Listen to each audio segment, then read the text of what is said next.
This is Daniel, your Game Master and Master of Ceremony. This is Tori, and I play Dooley. This is Sorcerer, and I play Ty. This is Becca, and I play Mirgrat. And this is Odyssey, a Babylon 5 story. Welcome aboard.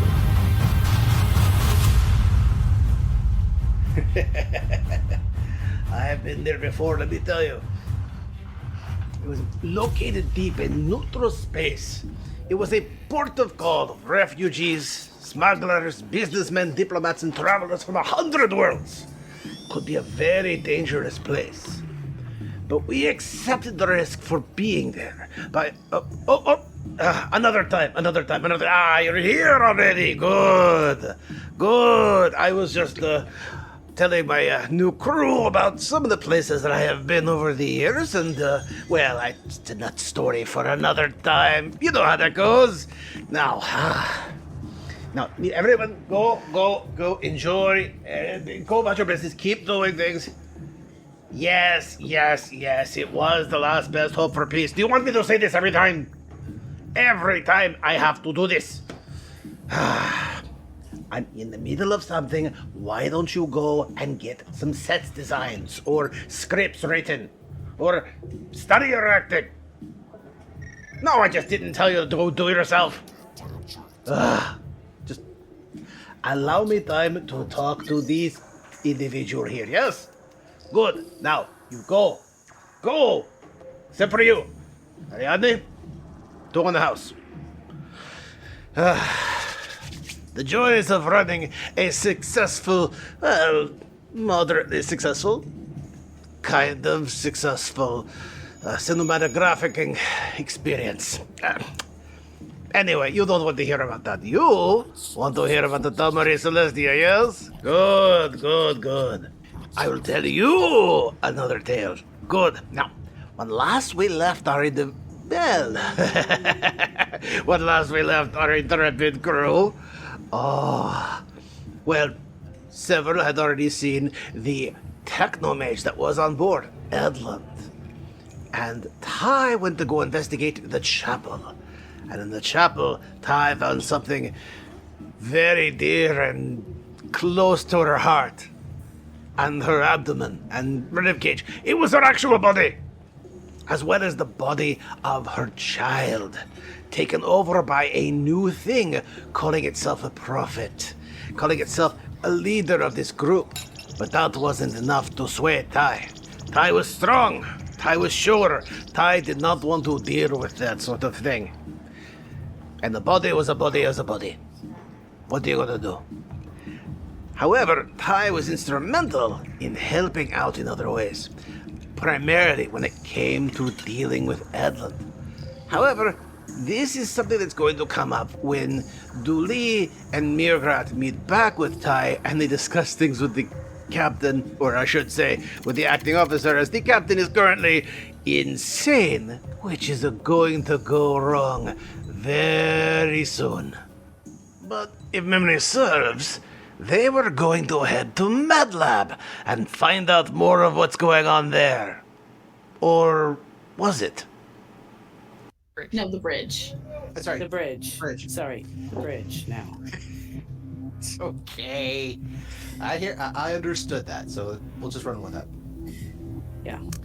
All right, so you head to bridge where, let's see, about this time, John Miller, who is the first officer, now captain, is on break, so he's not there. You guys need a new contact, who is the current person on deck, who's basically the third or fourth in command structure, if you get right down to it, kind of the night shift captain. Because at this point, captain is still on the disabled list. The first officer, he can't be there all the time. He needs to, have a break or two every now and then, or he'll pop and starve to death. So you have to have somebody who is taking over for the time being. Lieutenant Commander Kurt is currently the first officer. Kurt is hold on a second. Since I'm making this up, I might as well make it up right. I know you're saying Kurt, but I'm hearing Kurtz. Okay, Kurtz. Okay. No, just because of Apocalypse Now. Oh, right. Okay. Wow, I just rolled twice and I got the same thing. Okay, Kurt is not the right name simply because I rolled Mimbari female. So we're just gonna run with that. So, looking over. Okay. So, not Kurt, but Essel. Yeah, so Essel of the, looks like a warrior clan female, is the current third in command. I'm also putting this down in the notes so I don't forget this later. I mean, good luck with that. Like I said, that's why I'm putting it down in the notes so I remember it. Okay. She is, interesting enough, she's dressed in an ISA outfit, which actually doesn't look that different from the Babylon 5 outfit. Not the traditional Earth Force, but you guys know what I'm talking about. Yeah. Yeah, the cool one. The black. Yes, the nice one, the dark color with the patch on the side. Yeah, the nice one. Yes, the black one. So she's kind of dressed in something like that as she stands where normally the captain sits, not like in the chair, but before the chair. Her hands behind her back, and she's just kind of keeping her head around at various things, watching as people work. She's also every now and then keeping an eye on various shuttles that are going to and from the various moons, as they still continue to do set up colonies and survival stations for the various places. And she looks over and says, the first people who show up is, of course, Dooley and Mirgrat. This is, Librarian Mirgrat and Lieutenant Dooley, Special Agent. How can I be of service? I think we should wait until Ty gets here. I kind of glance from her to Mirgrat, because I think there's a lot to report, but we should only say it once. She nods. Shall I rouse the captain, in this case? How long has the captain been sleeping? Oh, Sorry, are we talking acting captain, right. captain, or foaming at the mouth captain? She looks over and says, I'm fairly certain that inference was obvious. He's been away for 6 hours. I didn't say that in the Mirgarat voice. Fair enough. I have a character voice for a reason, Dan. Yeah, I don't There think was we a game a need long to- time ago. Go ahead. Go ahead. No, there was a just game a saying long that time ago. Long time ago, apparently got a little bit of a delay, no worries, but a game a long time ago where a person of mine said that since there's things like Dwarvish, Elvish, and everything else like that, they determined that if you're speaking in that language, you have to be speaking in a certain accent. So Dwarvish was Scottish, French was Elvish, I think Gnomish was German or something like that. So that way they had people, say, well, what do you say to them? What do I say to them in the beautiful Dwarvish voice? Okay, they responded, So yeah. I like the implication that if you can't do one of those accents, your character can't speak that language. You've seen the meme, right, of the D&D game where this one girl wanted to play, but she wasn't very versed in English. In fact, Spanish was her main language, and so they made a character for her that was Elven. They decided that the Elven language was Spanish, and that her character never took Common as a language. So she understood just enough to kind of understand the game, but to get points across, she would speak in Spanish, and one of the other people who could speak Spanish, aka Elven, would translate back and forth. I did not see that, but... Oh, it's beautiful. Yeah. Nice. Yeah. So that's one to grow on. So yeah, I will say to her, I don't think we need to wake him up yet. I'm not sure what Ty has to say.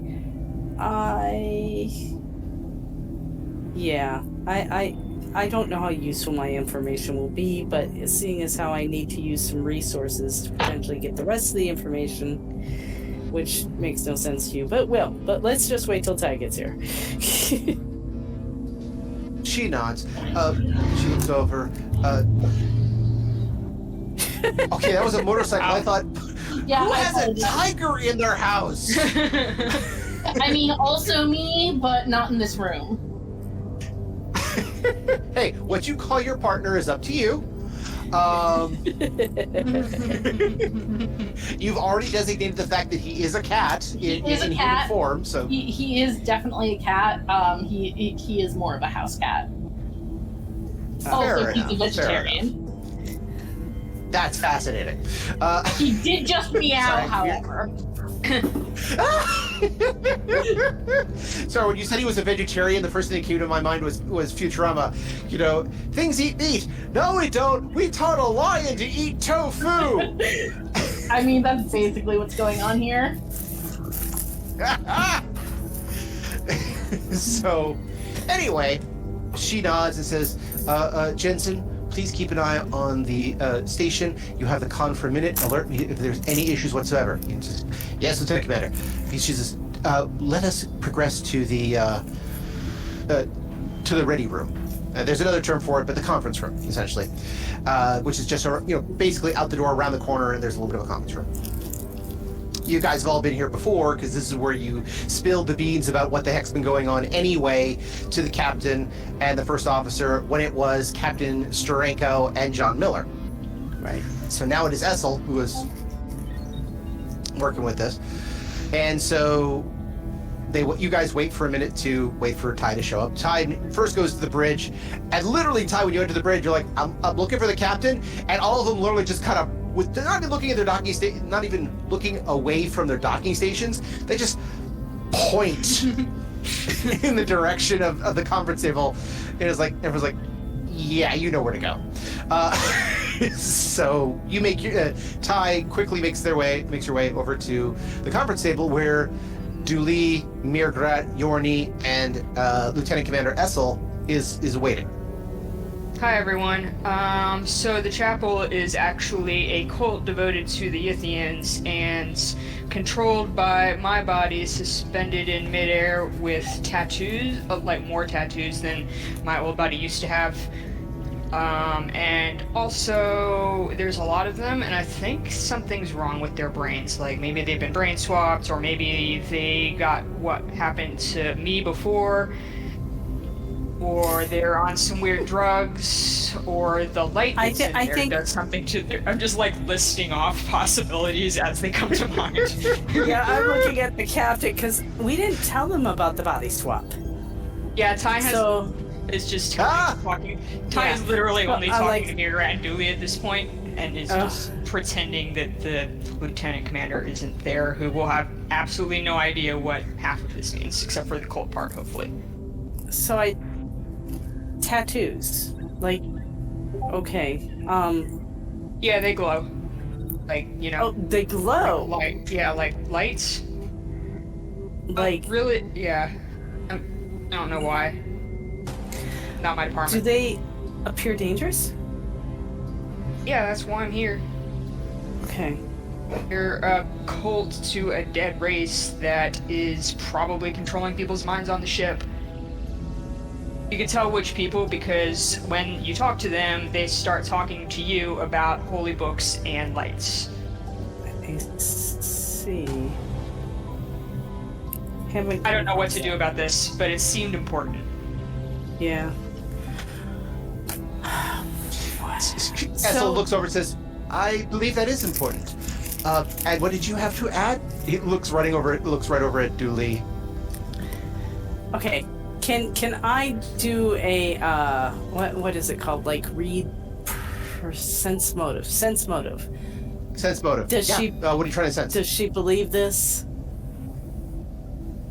Does Ty believe this, or does Essel believe this? Essel believe what we just said because we've never mentioned body swapping. Okay. Or go is she ahead. just like, and, oh, the weird people are in the office again. I'll listen to them and make them go away. I mean, I think we know about the mind control thing that was going down with Mirgarat. Yeah, the only thing they don't know is that Ty is one of the body swapped people. Well, we didn't even. Because according to this, Ty is not Ty. It's yeah. Did we even mention body swapping though? I mean, I for don't the think Ithians, Ty would have said something about it when she talked about it before, just not mention that she is one of the people in a different Okay. body, because that's the kind of thing she would do. Okay. Yeah, that tracks. Okay, I'll have to go back through the record, but I don't believe that anything was said, because you guys did try to keep some of this under wraps, because some of this was, we don't want them to think we're crazy. Yeah, I don't think we mentioned body swapping. The closest you came was mentioning the bugs and brains in jars, because you showcased the brains in jars to the captain and John Miller at the time. Not Essel. Essel would have been on the bridge covering at the time. But the body swapping, I mean, it kind of reminds me of that chapter in Martian Chronicles where the guy is a human on Mars and is put in the insane asylum for insisting he's a human. Yeah, no one remembers that. All right. I've read the Martian Chronicles, thank you. I have Wrong not. person. All right. So, yeah, I mean, it's kind of like showing up and saying, I am the prophet so-and-so, and everybody's like, okay, sure you are. Here's a nice padded room. Yeah, how do you prove that you've been body swapped? Okay, well, Exactly. several people in the room know that Ty is telling the truth, probably. Yes. Probably. Yeah, I'm just not sure she knows. So my sense you motive did do is a 20. decent sense motive is 20, which also, unfortunately, Minbari are notoriously stoic. Yep. So even then, she hasn't. The best you can say is that she hasn't flippantly thrown you out or said something to the effect of, you're an idiot, or I think you should see somebody about these delusions. The closest you get is just her sitting, listening, nodding her head appropriately, but otherwise just seems to be taking it in. Oh, an appropriate head nod is the height of insult in Minbari culture. Mm-hmm. Yeah. Even Ty If you guys ever would notice this one. There's apparently a story about one of the editors of National Lampoon magazine. If you came to him with an idea, 9 times out of 10 he would go, tempting, which could either mean, oh dear God, that's the dumbest thing I've ever heard in my life, get the hell out of my office, or that is the funniest thing I've ever heard in my life, let's see what we can work with. And you won't know until he finally says it. It's Schrodinger's insult. Yeah. All right, so I'm going to look her and say, I don't know how much you've been caught up or not caught up. So basically, yeah, there's an ancient race who's trying to take over bodies and live now because in the past their people became eliminated through, and look over at time. What was it, exploding sun or? Yeah, Something but it's like that. because they got blockaded in by the Vorlons. The opposite Yeah. of that, actually, but you're on the right track. Okay. We know of several individuals who basically are not occupying their bodies anymore. What I discovered I see. is yeah, is that an I see please go on crazy person, or I see they haven't told me this and I need to process it? It's a funny thing with the Minbari. Place your bets. Yeah, unfortunately I don't have culture Minbari. I do. I don't think so. Can I roll culture Minbari? No, I don't. I believe Culture Minbari, and will actually give you a. Well, how many levels of Culture Minbari do you have? Give me a sec.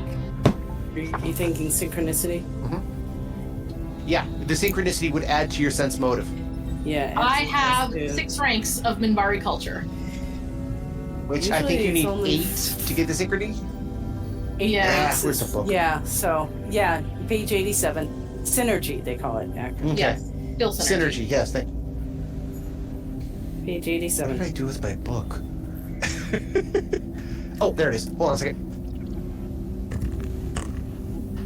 The joys of the book being just out of reach. Okay. Yes. 87. Perhaps your arms should be longer. Here we go. Yeah, Dan, about that. Excuse me while I evolve longer arms, but unfortunately evolve into a form that's quite incapable of drinking coffee. That is true. Sorry, that is a very weird deep cut. I probably outgeeked the room on that.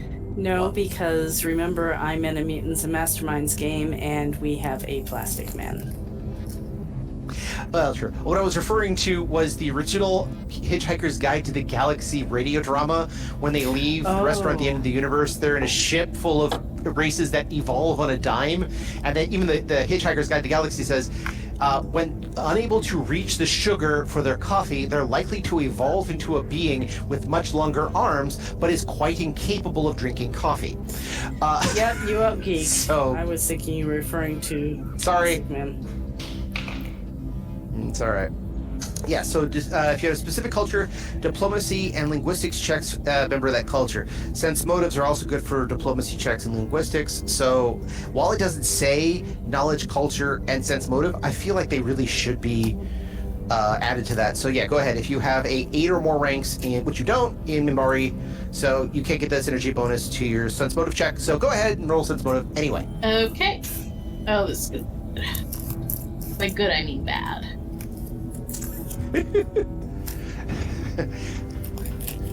Bad means good, and to shake your booty means to wiggle one's butt. That's Simpsons reference.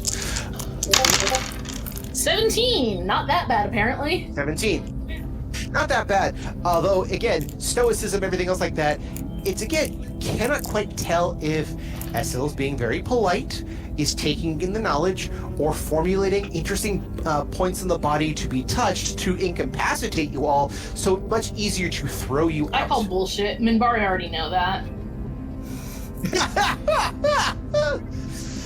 All right. There's no way they'd let a warrior cast Minbari off the planet if they didn't already have that knowledge. Oh, true. But it's the nerve endings. The nerve endings are very specific to each person. You got to get them just right. So 17. Yeah, you're still doing she's still just sitting listening. She has not thrown you out. She has not declared you all to be affected by the brain winds. Nor has she had decided that you should go all meditate upon your insanity and perhaps see Dr. Rule for interesting medication. Also, that dude's a war criminal. I'm not taking anything with me. Yeah, but only Ty and kind of Mirror knows that. Yeah. Kind of. Yeah. I think you also told... So, yes, I believe you told Dooley. You guys had a kind of a conference about this. Oh yeah, that's right. But you didn't. But Ty did not show the book. You just mentioned the pills that you got and what they did, because Mirgrat then evaluated them, realized what they did, and then told me, Dan, did you honestly give a psionic enhancer to Mirgrat and say maybe you shouldn't take this? No, Mirgrat knows about some of this dude's shit and is not going to take anything he gives them. Yeah, this book is Ty's retirement if she doesn't get her own bank account back because she's permanently stuck as a human, which is looking very likely now, so she's not going to tell other people about that. All right, so... She's totally capable of blackmailing EarthGov. Technically, he's not a member of EarthGov anymore. He is, however, a member of the Tau Marie Celestia, a mega corporation. Yeah, but the press is going to think that all of this is real interesting, so it's not That's true. Good for them. So, Okay. So you both. Oh, okay. So, Dooley, what do you tell Essel? Because I don't think you actually mentioned you. I don't think you brought up your report to Essel. Not yet. So, Yeah. all right, so we met a self-proclaimed technomage who... He was the worst! Yeah, he was not exactly what I would call a stellar individual. He claims to have knowledge of where we are and claims that he can help us, not that he will, can was the word used, find a shorter path home. He didn't specify how short, if we help free his ship from our ship. Evidently, his ship was scooped up as part of space debris to do some patches. I suspect you will need a much stronger negotiator than me to get any sort of real answer out of him. May I recommend Bakari? But he gave me... Oh, the data crystal. Yeah, okay. I take off my belt, I untuck my shirt, I kind of wiggle a little bit with my hand behind me and hope to catch it. Mm-hmm. Yep, I've done that maneuver. You've seen the darn... Just like stand there and like watched Dooley do this, like completely fucking baffled.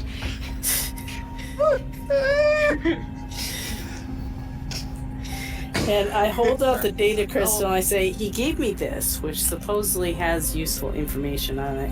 May I recommend we put it into an isolated system? She says, that would probably be wise. Let me get one together. We don't, with everything being so interlinked, it's hard to actually have an isolated system on the ship. But again, these things do happen for sandbox reasons, specifically for stuff like this. I figured, yeah, somebody in security would have something. Actually, it would be engineering, but yeah. Okay. So she says, let me acquire a system that might be able to read this crystal in security. So she actually holds out her hand. May I? She'll drop it in her hand. She looks at it, kind of looks at you. Curious to know what's on it. As am I. She hits her communicator, asks engineering for a isolated computer unit for scanning a data crystal. And they said, and Judy said, oh yeah, one of those? Yeah, sure. Coming right up. Oh no, they asked her to fill out a form in triplicate for that kind of acquisition. I was about to say, you guys haven't been in IT a lot, have you? Because engineering will like to do this. It depends on who's asking. That. Sometimes it's, oh, don't worry about that. You're high enough up the food chain. I'll take care of it and you can sign it later. Yeah, but also, like, this is what they clearly are always running out of these things because they're in high demand. So, well, most things are connected to the network anyway, so they're easy computers left, right, and center. Just an isolated unit is basically meant for scanning antivirus purposes and stuff like that. Yeah, but because they're not connected to the network, people leave them places and they can't get them back. Right. So, in this particular case, well, it's not like the passengers are going to be able to get them. So this is like, property of the corporation. You're going to hold on to it. But listen, you leave an unnetworked computer in an air duct once, and it lives in that air duct now. Mm-hmm. Or it walks. Or it walks, or more than likely, the person who left in the air duct will hear it from the manager, and then they'll have to go in, covered in grease or whatever to go get said laptop again and bring it back out, and make sure to give the walk of shame so they never do this again. That also is a viable prospect in this situation. Well, it is now that they have the forms to fill out, but before they just get left places. Fair enough. Welcome to our game. I hope you're enjoying the conversation. But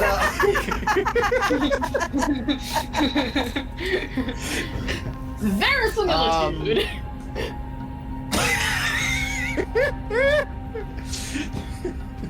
For those of you who just entered the theater, so anyway, give it again 10-15 minutes, an isolated pad arrives, and it's basically not much more than essentially an iPad or something like that with a crystal reader in it, even though they did actually have closer to laptops everywhere in Babylon 5 because they were trying to be theoretically futuristic. Future 90s! Yeah, future 90s, ho!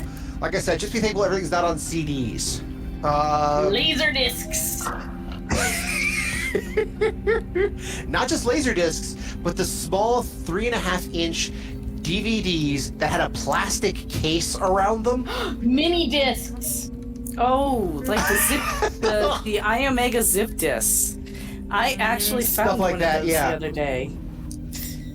I don't know if I've mentioned this, but we used to have a digital camera that used floppy disks as the storage medium.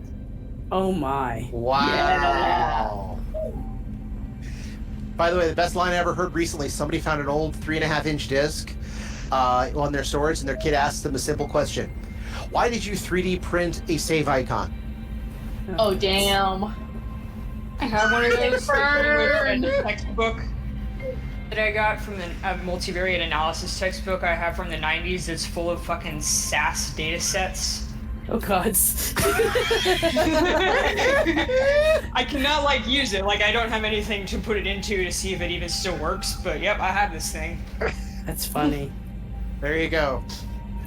So after again about 15-20 minutes, computer shows up, and the engineer assures that it is absolutely 100% not linked to anything. There is no wireless transmitter. There's no wires attached. It's absolutely not connected to the network. They use it specifically for virus checking or other versions of malware, whatever they would call it in them days, when the phrase ICE was a big to-do and a huge buzzword for hackers.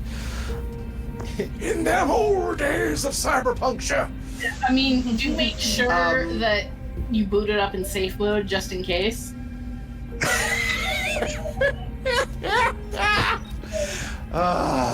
Anyway, so system turns on. She inserts the data crystal. After a few moments, the data crystal loads up. The normal interaction screen fades away.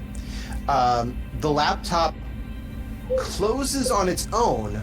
Essentially, it's a laptop, but it's, yeah, you get the idea. It closes on its own, opens back up, but this time as it opens up, again, it looks more like a book, like a written book, and a hologram is projected. These things actually can have holographic projectors, little small ones, not uncommon.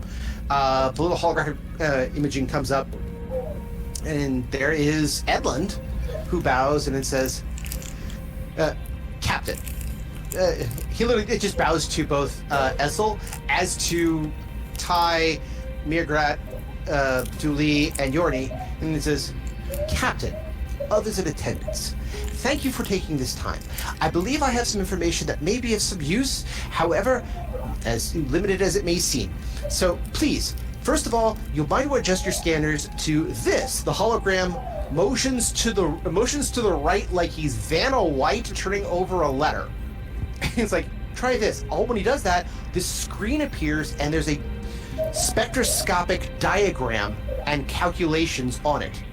This may assist with some of your issues. However, I may suggest this as well does the same thing to the left, and another holographic screen opens up with other calculations. This, however, will be radio frequencies and essentially what the local equivalent of radio frequencies will help determine which areas have and have not had settlements on these particular last outposts, as it were. Now, as this one will determine whether or not there's still radiant energy, particularly of Vorlon organic technology on various ships. However, this, he kind of does below him, he says, this is a way system for the area. It's not much of the area that we know, but it's just the echoes from what we'll be able to detect in the area. So you should be able to notice that there are planetary systems here, here, here, and here. And as he touches the hologram, they, of course, pop up. He says, since this is Volgon territory, I suspect you will not need to go here. And he draws a line of fire, indicating, yeah, do not cross this, bad. Luckily, you guys are on the good side, not the bad side. He says, now, from here, Vorlons do not use jump gate technology in the same way. They can, but they don't. So they don't construct the same connectors as the rest of the system does. However, there is another way to go through here. However, here is the biggest problem from what I could see. He opens up a book for himself, and out of the book comes 3 images. An image of 3 beings. One is obviously the bugs. One is what Ty saw in the Ithian worlds, and the other is very much what the flesh suit looked like before it left the ship at the last season. I'm sorry, can I just say, please never say flesh suit again? We've had this conversation. We have. Yeah, apparently we have to have it again. I gonna look at Dooley and be like, you didn't pay this guy to tell us something that we obviously already know about, did you? Not we yet. could have nothing but contempt. Yeah, Mirgrat really didn't like him. He was Kinda extremely annoying. offensive and supercilious. No, He I says- told him that I could not make any promises regarding freeing his ship, and I would have to talk to somebody who could. Yeah, that's good. This is So- fucking useless. He's, We already know all this shit. he has. Yep.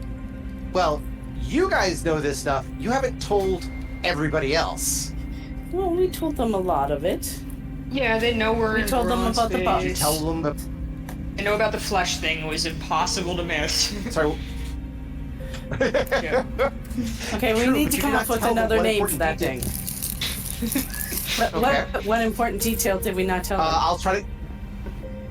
As Edlund says, these are, as some races call them, middle children. They are not the first ones. They are not the current races, nor the younger races. They are the between groups, and some of them have links to the ancient people. This one, he points at the thing with fans and the crown of eyes. He says, these are organic technologists.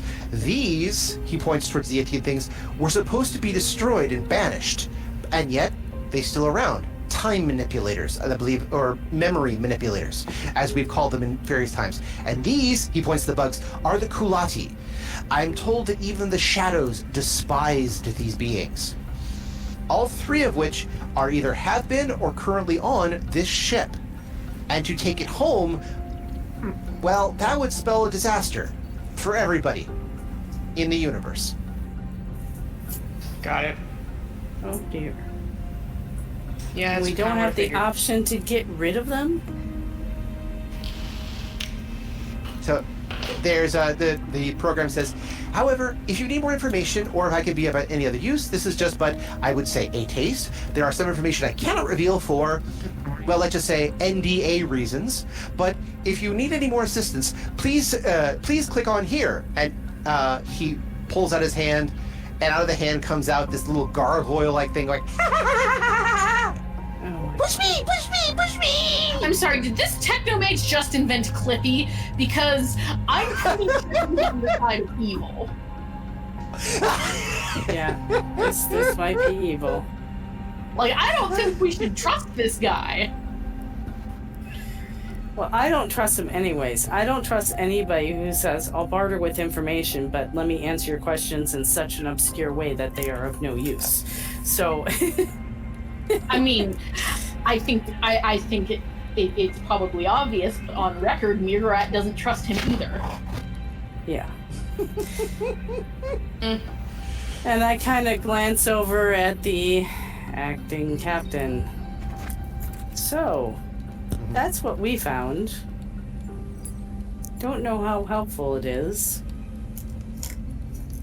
He If what might you have say is information true and that's accurate. yeah.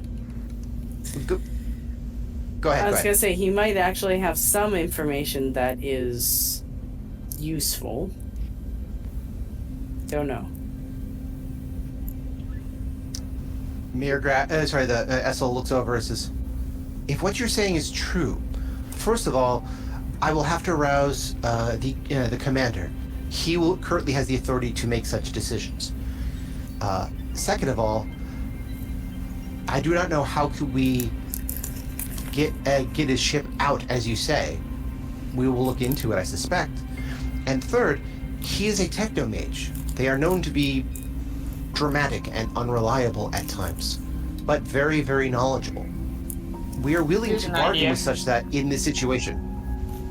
Why not just have him drop us all off where we want to go, and then he can have the whole damn ship and do whatever he wants with it afterwards. Yeah, the shareholders won't be happy, but they're going to be even less happy if we just vanish forever. Actually, I believe they would prefer the vanishing. That way, they could file insurance claims. Fuck him. Mirgrat not helping.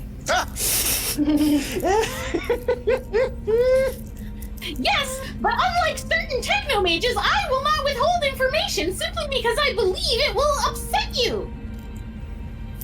Yes, there is that. However, I believe he will not go for this because he wants to leave the ship for the same reason he doesn't want us to bring the ship anywhere.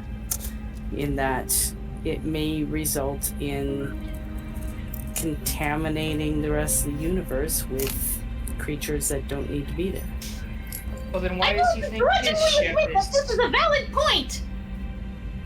Well, Sorry, that was too many Because- talking at once. Becca, Sorry. go first. I will begrudgingly admit that this is a valid point. Well, he wants his ship. Ty, you're up. He wants his ships, and his ship is part of this ship, so it's gonna be bringing contamination somewhere. His front door is part of this ship. I don't know that the rest of the ship is actually part of this ship. I think he did some weird thing. Essel looks over and says, "Are you suggesting he has created a dimensional pocket?" If that's what it means, I think it means, yeah. What does he need our help for? What, he just needs us to cut his front door off the bulkhead? Because I think it's, manual labor, and he might be allergic to it or something. I think also there might be a little tiniest twinge of let's not kill everybody on the ship by cutting the wrong cable. I don't know. Maybe I should talk to this guy. Not that you I two think- are inept No. at this kind I of thing, but you are inept at this kind of thing. Yeah, I think you would be much better at talking to this guy than I was. I will admit that straight out. He talked in circles and does not negotiate directly, and it's very, well, I won't say it's quite up to the skill of the Bakari, but it is close. I will confess that diplomat was not my original calling in life.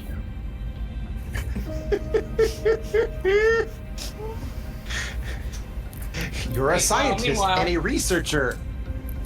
Someone should really do something about that. Go ahead. Meanwhile, someone should really do something about that cult. Yeah. You have a point there. Let us see what we can do about that. I will alert security about their presence, and we will keep an eye out for. How would we identify them? They just go around talking about holy books and lights and, the kind of things people talk about when they're in a weird cult that appears to be stealing their brains. You should probably screen your officers and make sure they're not also part of this cult before you do this. Also, anyone with glowing tattoos, no matter how rad they may appear. Anyone who spends an inordinate amount of time in steerage for any reason. Very well. I will. She looks like she just kind of shrugs. Very well. I will ask that screening processes begin. But it's better for security if we know who is, as you say, on our side and who is not. I will keep an eye out for any glowing tattoos. I cannot say I've encountered any before, so finding new ones should be quite astonishing. And then I will do my best to. I will have to inform the captain of the situation, as we are trying to again coordinate efforts for our own survival. So yes, I will take this all into account. I think this is information that we need.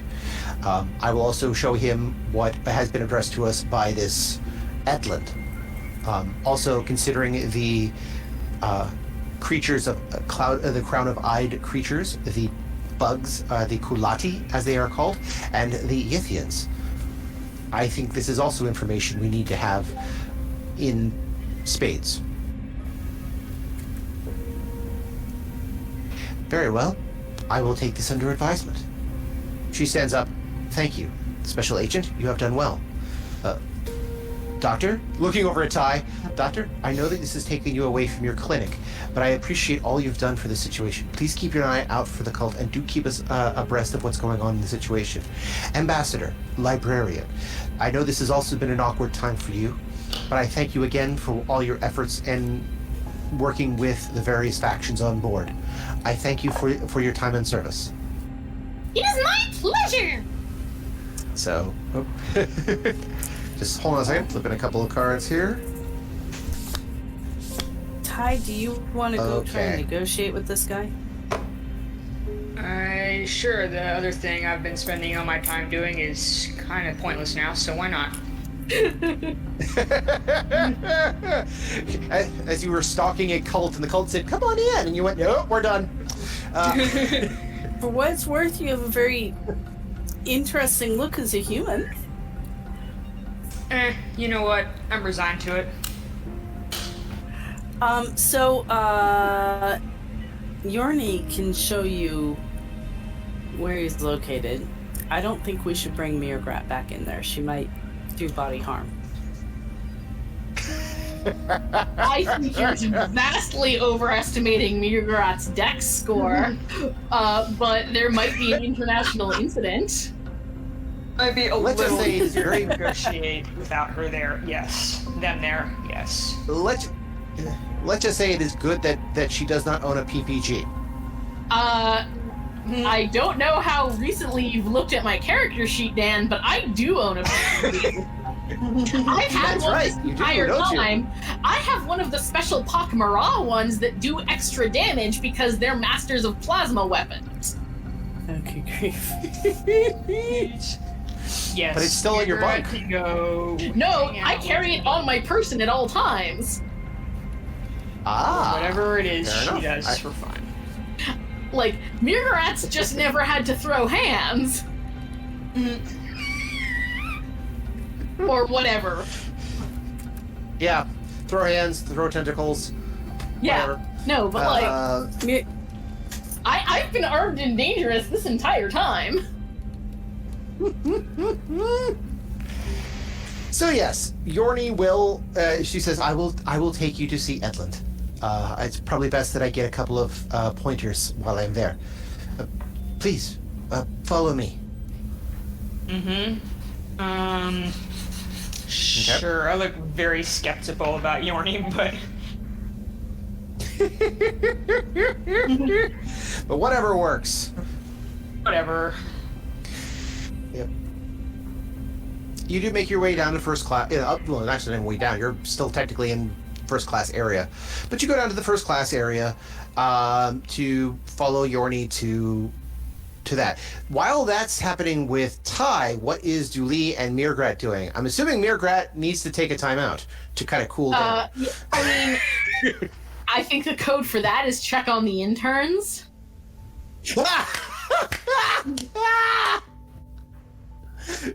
Okay, But you're gonna go check on the interns. Well, we need to go see how that Mimbari is doing with his current task. yes, Okay. So are both of you gonna go to Mirgrat's old quarters to see how Tuvo and Milgram are doing with the brains? yeah. Let's check in on their progress. Okay. So I'll take you a little time to get there, no problem. So let's go with Ty. So Ty, you are led by Yorni, who has an extra, well, for lack of a term, pip in her step. She's, not entirely the dour, quiet, head-bound, how can I help you person she once was. Whatever's happened to her recently, she seems to be standing a little bit taller, a little bit straighter, but she's eagerly heading you down the right path and takes you to this alcove where there's a picture, and that's it. It's a nice alcove, but it's an alcove.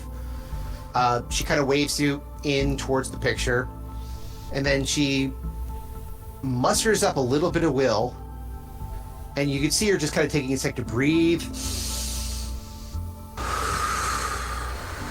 She holds her hands up, makes a sign that, again, just looks like she's waving her fingers around in the air, and then says, "Indistinguishable." And not the side with the picture on it, but like the side of the hall opens up, just slides open, floor to ceiling.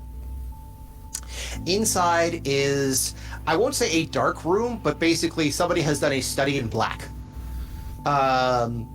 the furnishings, the table, most things on here are either black or gray of some variety.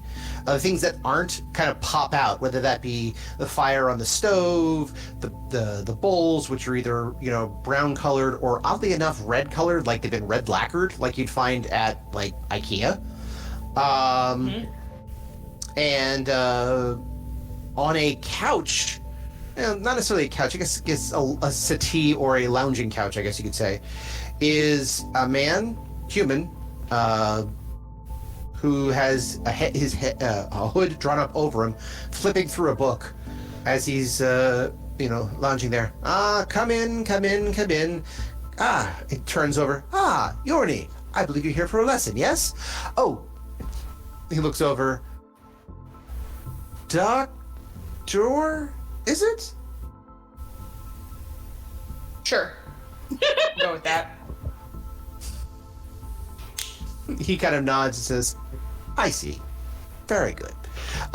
He says, one thing, can you, he literally just puts both of his fingers underneath his collar and kind of hooks them under and just kind of pulls up and does that a couple of times of the could you do this motion? Why? He says, I have to make sure you're not wearing anything blue. Alright. Do it, I guess? This is a Okay. weird nuance, Basically, you but- could tell with the motion you could tell is to try to hook anything you might have as a necklace and pull it up. Yeah, I like kind of open my which, shirt again, a little bit and like show him that I'm not wearing a necklace or a wire or anything. Okay. He's like, thank you. Much appreciated. So, he actually passes the book to Yorni. Yorni, pages 81 to minus square root of a minus 87. In the back room, have a sit, read. I will talk to your friend for a little bit. Is that, he turns to Ty. Is that acceptable? Sure. She was just showing me the way, basically. Okay. I don't think we need Good. her. No problem. Then we can talk. Oh, well, you might. She's very useful and very talented. And did you know she actually has a talent for cooking that she's never mentioned? So, anyway, Yorni, please, steadies. Thank you. Now, he puts his feet down on the deck. He lifts himself up. Now, claps his hands. That was, I see BRB dogs. That's probably, got it. He says, very good. So, Doctor, how can I help you? Given to understand that you have possibly a way to get us back to normal space and that you want something in exchange for it, and I am here to negotiate for that. Yep. On that subject. He nods. Okay. He nods. I do have possibilities and I have ways that I can help with. I can't just click my fingers and get you back to where you need to be, and I suspect that would be bad if that happened anyway. I can, however, make better odds than you have now. How much better? Much better odds. He kind of runs his head things. I'd say somewhere in the range of 60 to 80%. All right, let's talk. What do you want? He says, I want? He kind of waves his hand around. How much were you told about me? Well, that you appear to be a technomancer and that you want your ship, which is part of this ship, but nobody seems to be too sure what exactly that means, and we can't really help you if you don't throw us a bone here and explain it. In normal words, not weird, like, circular rhymes. Circular rhymes. You've been talking to strange people again. Allow me to see if I can educate you in a way that you might understand. So you'll excuse me if this doesn't sound always correct, because it's strangely not. Anyway, so allow me to explain this. This, he waves around, is my ship. We are between rooms 586 and 587, which are adjoining doors. All this is between those rooms. He points around, and this is a fairly sizable area. He says, and? He says, how much square footage do you think there is here? Oh, I don't know, what, 400, maybe a little more? He says, there are 2,308 square feet. So, how would you like us to achieve this? Do you want us to cut out bulkheads? Do you want us to... I'm trying to find a way to extricate this ship from the larger ship without destroying the larger ship entirely by its loss. Mm-hmm. Well, that's encouraging. None of the circuits just... Believe the plan is for You everybody see my to dilemma. not be killed. Egg, I'm right there with you. That's why I was asking for assistance. If this was just simply going out with a blowtorch or, with a screwdriver, undoing stuff and letting my ship loose like a parasite from a wound, I would have done it a long time ago. But I can't, not without causing major damage to the ship and its functions. So, I stay.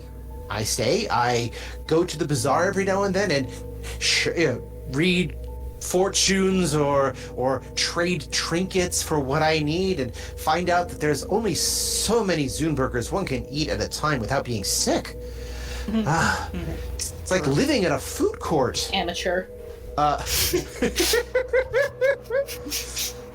He is Okay, human. that was after all. funny. That was funny.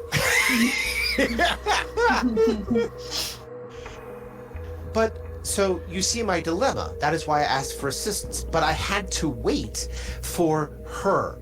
That was the other reason I had to wait before I can make my presence known in the same way. She is ready, so I'm ready to help in whatever way I can. But like I said, and I told the other person, I can help in a number of ways with information, with a little technology, a little assistance. I cannot solve the whole problem because, number one, I can't solve the whole problem. I can make your chances of survival better with what I know. I can't teach you everything because, one, you haven't had years and years of training of magic principles, circuitry, laser, and myths to help in the situation. Two, the technology we have is limited because we have to be limited. If everybody had the same abilities we did, we'd all be in trouble because, like the Vorlons would say, you are not ready for that level of technology. So I can only give so much. That being said, I'm looking to help. Does that agree with you? It's a little hard to agree to anything without specifics about what you want us to do. I need your help to get my ship out without... He just kind of throws his head... He's like, I feel like I've discussed this 100 times. Okay, let's put it this way. There's a quarter stuck in this tin can. The only way to get the quarter out is to destroy the tin can so the quarter can float away, or somehow remove the quarter from the tin can in a way that does not cause all the soda inside to burst out and flood the stars and kill everyone on board. Yes, but how you do you can find expect it- us to do this for you? Or help you with this in some way? I can't agree to some vague promise of help on behalf of several 100,000 people. I don't have a lot of conscience, but I got more conscience than that. Fair enough. Okay, I'm that's asking funny. At for... least, at least Ty knows her boundaries. Yeah. He says, fair enough, but I can't tell you what to do because I don't know. Well, how about That's this? why I'm asking you. If it was an engineering problem, I'd talk to engineering. If it was a captain thing, I could talk to them. Yorny found me. You and your associates, or I should say your associates, managed to open the door to talk to me. The rites have been done. Now I can talk. So I now ask for a favor, and I can offer what I can. And if at the end of this you have to destroy the ship because of the three beings that I have already, I assume that you've shown the captain the crystal I sent. When that happens, this little holographic gremlin pops onto his shoulders. They have it, Master! They have it! Yes, very good, very good. A little morsel kind of appears in his hand, and he gives it to it, and he chomps up, and then it disappears. Okay, so you have shown this to the captain, so you understand more of what's going on. So if you want to assist in this with the captains, with everybody on board, I'm more than happy to do what I can. Consider me a member of the crew, if you will. But, and I can give you knowledge. Okay. You've been sent here as a negotiator, so I'm assuming you have some authority. Only one way to find out. Well, what do you suggest? That doesn't sound good. Alright, you need, a research assistant, and strange version of an engineer, some kind of subspace thing.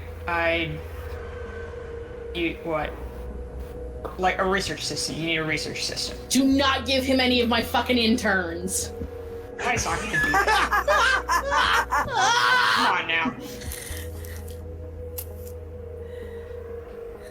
He says, whatever you can manage, talk to the engineers, see if they can figure out a way of extracting this deck plate without destroying the rest of the ship. Something to that effect. They may know more than I do when it comes to structural engineering. I'm an artificer. I'm very good at building things. This is beyond my ken.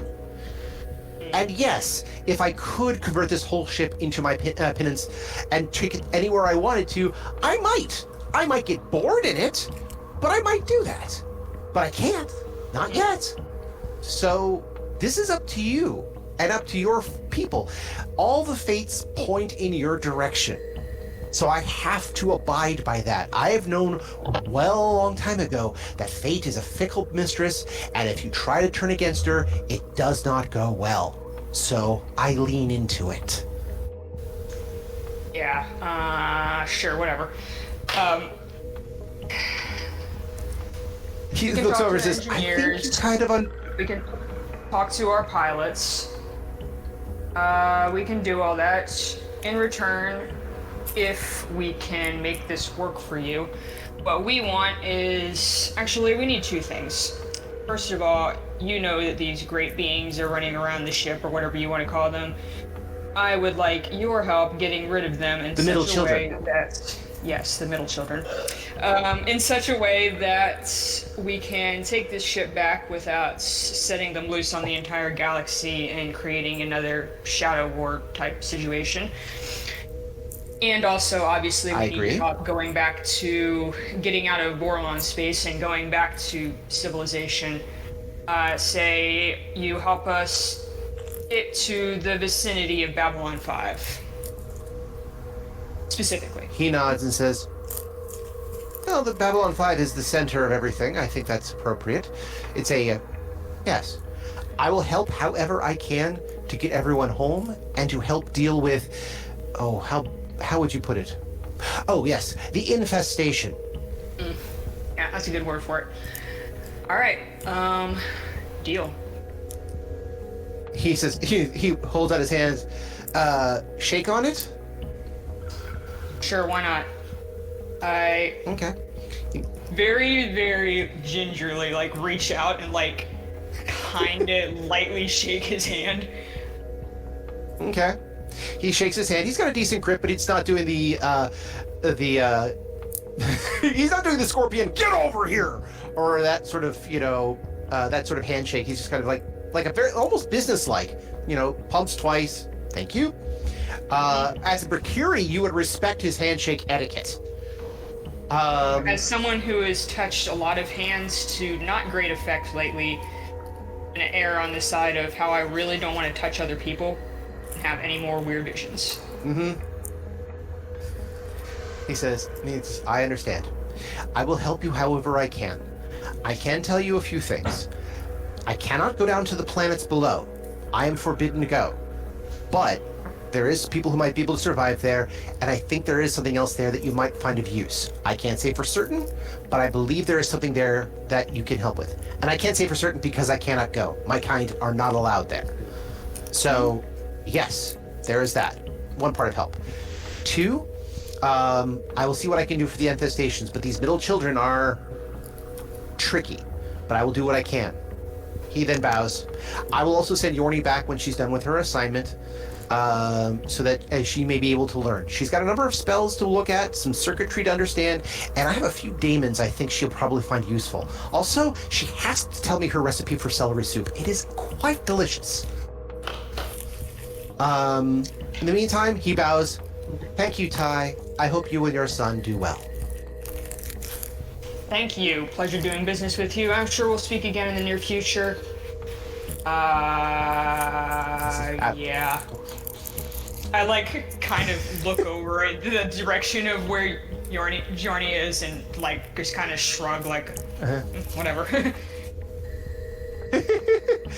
What is the shrug about?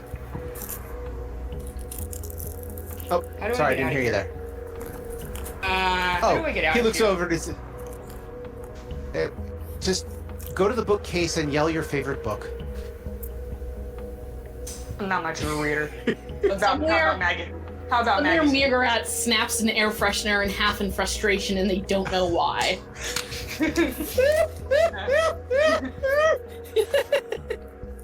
How about a magazine? Oh, You actually kind of go, walk over. Sports Galaxy Illustrated, and the door just and the maid just kind of turns his head to the side, looks over, read a book. God, this guy is such a fucking asshole. I doesn't hate him, but she does think it's funny when people think she's dumb. So she's just gonna like shrug and just keep walking. Fair enough. By the way, give me a quick notice check. Okay. It's new now. Let me see. There we go. 15. Okay, I'll give it to you. No, that wasn't a slip of the tongue. He actually called you Ty. Yeah, I noticed that. I just wasn't gonna question it because he's a fucking techno-beige, so... Yeah, it's not that shocking that he would happen to know that I'm not who I'm pretending to be. Also, he knows about body swapping. So... Yeah, that too. So, when you leave, when you leave, the door closes behind you, and just to kind of, this is what I would do in the cinematic, as Ty would, like, stop, then kind of go, and then, like, turn around and try to say the word indescribable, but, it comes out as indescribable, Yeah, Ty would not do that because this is frankly not her business. Ty knows enough about techno-beages to know that there's really no point fucking with them. Fair enough. As they say, do not test the will of wizards, for they are subtle and quick to anger, and do not trust the patience of dragons, for you are crunchy and good with ketchup. By the way, I think that's a great pak'ma'ra sticker. Do not test the patience of pak'ma'ra, for thou art crunchy and good with ketchup. Actually, it would be more like, do not test the patience of pak'ma'ra! We do not even require ketchup! that is good. So, Ty, where are you going from here? I'm assuming you're catching up with Dooley and Mirgrat. Is that correct, or are you heading someplace else? Yeah, I'm gonna go talk to them about our sweet new deal. Okay. Okay, here's a question. So the guy who claimed to be a technomage. Edlund. No, the other guy. Which guy? The claimed to be a The technomage. guy that Ty and I met this guy who claimed to be a technomage. Was he? I think it was a Minbari. No, that was, He's a I ranger. believe that was the episode. Oh, that was a Yeah, ranger. you went to go talk to yeah, him. that's right. Oh yeah, actually. Yeah, you went to go I'm talk to a Paro looking for. I'm gonna call That up was Paro. ranger. Yeah, sorry. Go ahead. Okay, fair Yeah, we enough. need. Yeah, that's what I was. That guy. I was thinking we need to contact him. I think. Okay. So you kind of, you have a Paro's kind of information, and so Ty, you buzz him on the way there, and it says, "This is Sheriff Aparo. How can I help you?" Sorry. Hello, Excuse me. Sorry, I was about to say. It actually probably comes out something to the equivalent of, Sheriff Aparo. What service do you require? Hello, this is Dr. Spears. That's right. Spears. From Yeah. Dr. Noreen Spears. From the clinic. Yes, doctor. How can I help? I was down at my job today, and I noticed that there's this. Don't laugh. There's this weird room full of glowing lights, and they just let me in there. It is a very weird cult about some kind of ancient beings that appears to be using some kind of strange lights to control people's minds, and I thought you might like to look into that. I've also alerted security, but I don't know if they're gonna bother. He looks at. I will investigate. Thank you for letting me know, doctor. I will let you know what I find. Thank you. Is there anything else? I should know? I don't know, wear sunglasses. Don't touch anybody's hands. You should probably take someone else with you.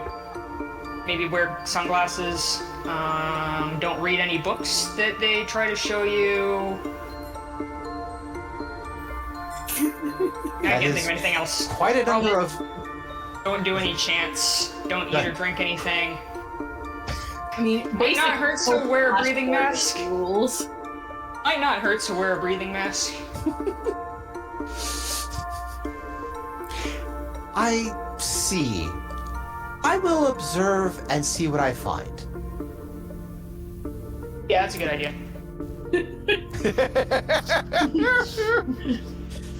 Very well. Thank you, doctor. I will get back to you when I find anything. Clicks off his the link. Okay, yeah, now I'm gonna go catch up with Dooley and Mirgarat wherever they're at. Okay. So let's see, it's 5:06. I think I have a decent cliffhanger coming up, but so fairly quickly, not too quickly, but fairly quickly, you do get Dooley and Mirgarat again find Milgram and Tuvo essentially meditating in front of the brains. And This looks like exactly what I wanted. Good job. Like, Mirgarat just comes in and looks pleased. Tuvo actually kind of opens his eyes, and again, like an 8-year-old kid or a 9-year-old kid sent to a meditation camp, you could see him open one eye and kind of mime the phrase, "Help me!" Sorry, what was that, Becca? Isn't Tuvo like 12? 10. He's 12. Either way. 10 to 12. Thank you. But again, you've seen... have you ever been in a 7th grade recently? Those are 13-year-olds. No. I thought 13 was I am 30 years old and I don't have any children. You turn 13 in 7th grade, and you turn 14 in 8th grade. Really? My math is off then. Because I know you turn 18 when you're a senior, 17 as a junior, 15 as a sophomore, 14 as a junior, as a freshman, 13 I as think 8th you grade, forgot 12. 16. Did I forget to see guys? Okay. My math was off. I'm a little tired too. But yeah, okay, so yeah, but either way, middle schoolers are a hyperactive bunch. And they I mean, not necessarily. I mean, my middle school experience was much more sarcasm than hyperactivity. Fair enough. It just might be the places I was looking at when I was trying to teach. Go ahead. Yeah, no. In theater, I can tell you that what we used to call junior high, which is now middle school, not only are they hyperactive, but all the girls seem to have, I don't know, maybe they suck down helium or something. Their laughter and their shrieks just, so yeah.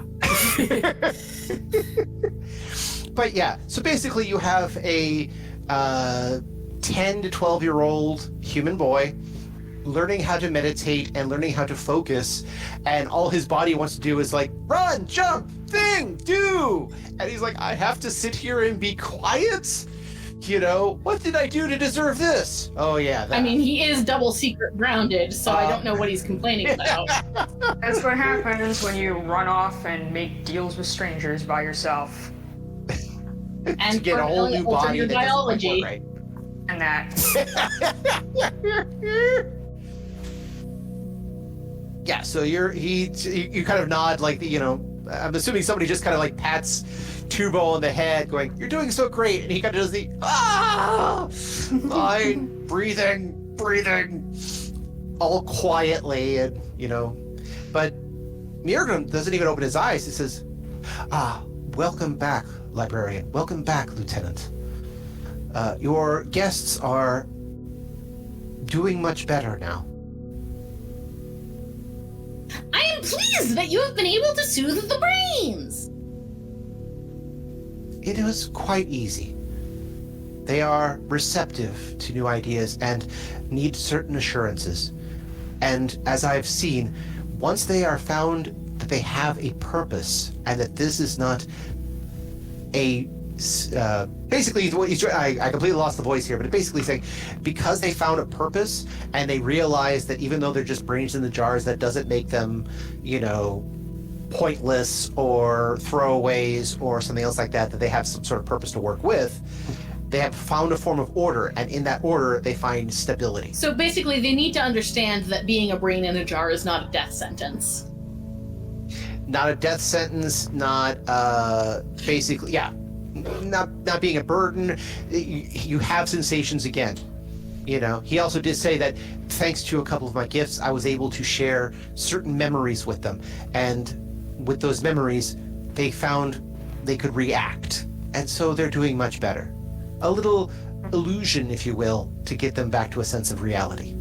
Matrix. Yeah, Julie's looking at you guys like you're all crazy. There is nothing like normal or you know, sense of reality in any of this. I'm sorry. This is the point at which the brains in jars make you look at us like we're crazy?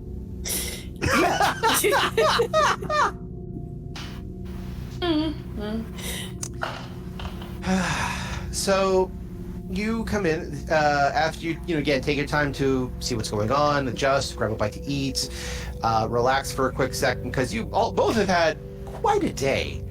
Yeah, Mirgrat's blood pressure has been on a roller coaster. I'm guessing. Not long after that, Ty comes, hits the chime, asks to be let in, and at this point you actually see Tuba go, "Mom!" jump up to let her in, to which Milgram reaches out, grabs him by the shoulder, spins him around, and pushes him back down in the meditative stance, all without opening his eyes. I actually will reprimand Milgram because you must understand that as an underage intern, Juvo's mother has parental rights that supersede those of the intern program. Also, you are not in charge. I see without opening his eyes. going well. Well, I've been going. He actually doesn't open his eyes. Oh, go ahead. Sorry, what was that, Ty? I see everything's been going well while I was gone. Actually, by the way, in response to Becca, Milgram, without having opened his eye, goes, "Yes, but he did not ask for permission from the person in charge, which would be you, to open the door to the quarters. I suspect that is something that is required since, as you said, he is on double secret grounding. Wait, did he actually open the door? No, Milgram didn't open the door. Tuvo jumped up to open the door, and that's when Milgram kind of like sat him right back down. So the door is open. No, he is not yours to reprimand. As you wish. Murgaret has had enough of their goddamn authority being challenged today. So the door is open. If somebody else opens it up, sure. Okay. Or if somebody just wants to yell the word enter. Yeah, Murgaret opens the door. Exactly. Hello. Murgaret. Yeah. So yeah, you come in. There's a meditating Nimbari, and there is your son meditating as well. I just like stare at this for a moment, and then I'm like shrug a little bit.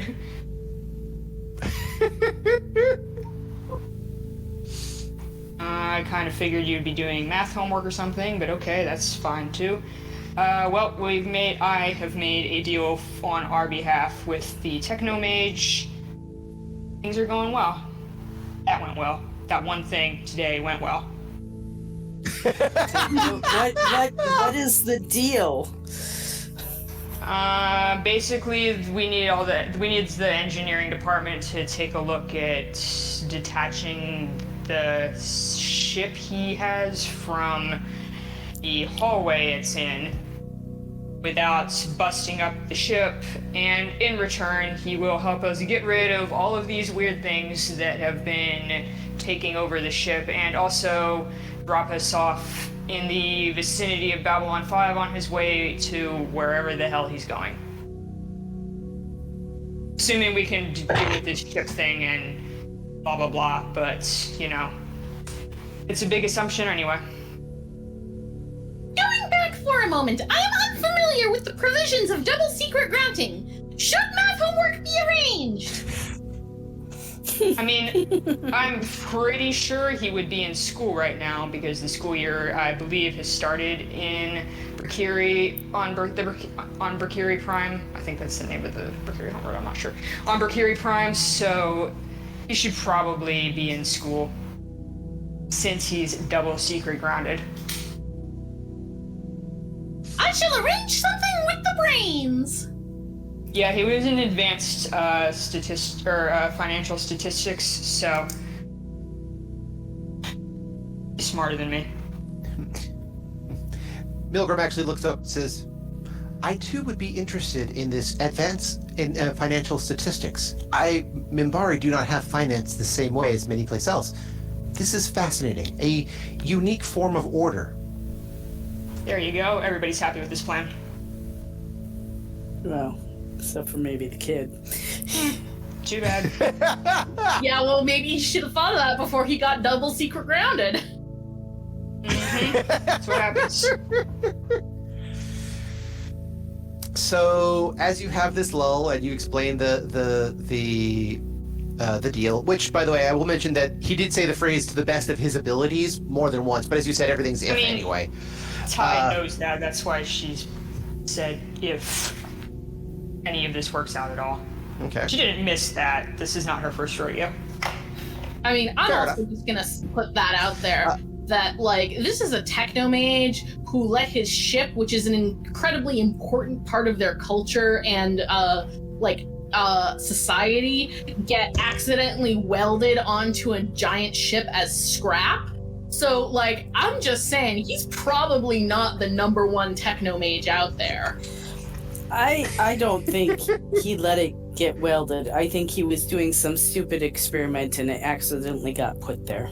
I'm just saying, either way, he's probably not that great. Because I feel like a top tier technomage might have like made sure that his ship didn't get accidentally welded to another ship. Just by luck. All right, I well, finally meet the technomages, and it's the idiot of the technomages. I don't care how this happened. That is not my problem. I mean, except to the extent that it is. I mean, he's here How now. is not a problem. how it happened is not a problem. Getting a head up is, so.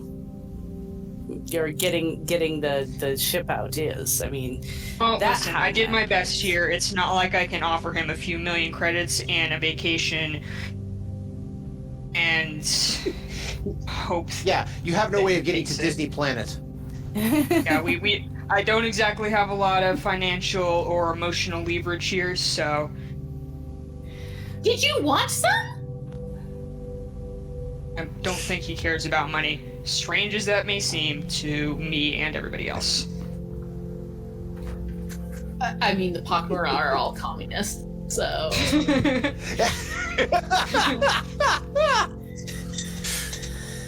So, So, as you guys are taking a moment to relax, figure things out, again, you're going to have to approach the captain once he's awake with the proposal from the technomage, just because you're kind of acting as a medium. After you guys get Ty already basic agreed to business- all that, so hopefully he agrees, because Ty already agreed to it. Yeah. Fair enough. I mean, didn't Ty agree provisional to the higher ups on the ship agreeing? Yeah, sure, totally. That was true. She totally did that. Because I'm pretty sure she kept saying, like, I can't agree to anything, I have to run it by the higher ups. I believe I heard that too during the conversation. Yeah, that's true. She did say that briefly. So, while everyone gets a chance to rest and basically bite to eat, wash up, and finally have a chance to go, okay, nothing exploding in the next 4 or 5 hours. Okay, that's a good time to get a nap in. However, because I have to end it in a certain way, Dooley's chime goes off. But it's not the usual beep, I have a message. It's actually more urgent. It's closer to the beep, beep, beep, beep, beep, beep. Okay, I will fish out the communicator and turn it on. You turn it on, it's like, Lieutenant Dooley, how can I help? Dooley, this is Kali. I don't mean to wake you. Sorry. We have an incident we need your assistance with. Where are you? I'm near Med Lab. I'm trying to figure out how the captain got loose. Oh shit! Damn it. Which, by the way, would normally end it with the PA system going off on the entire ship, and just hearing the phrase, "Tam Mimbari." Well, you can Yay. always add that in later. Genocidal maniac is running around again. Oh, good grief. Okay. And that's where we end it for today. Good thing our pak'ma'ra is also double secret grounded. Yes.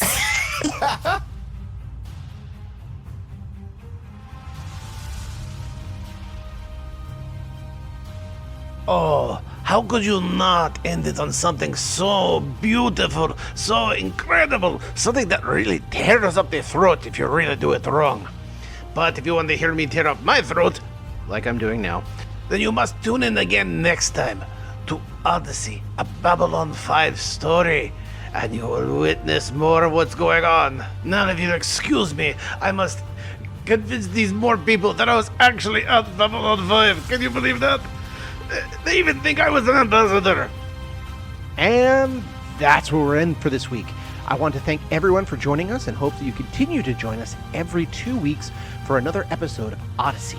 If you have any questions, comments, constructive criticisms, or just want to say hi, then you can find us at temporalplaygrounds.com/Odyssey, or email us at temporalplaygrounds@gmail.com, or find us on Facebook, Odyssey, a Babylon 5 RPG podcast, or Reddit, r/OdysseyB5. Babylon 5 was created by J. Michael Straczynski and is owned by Warner Brothers Domestic Media.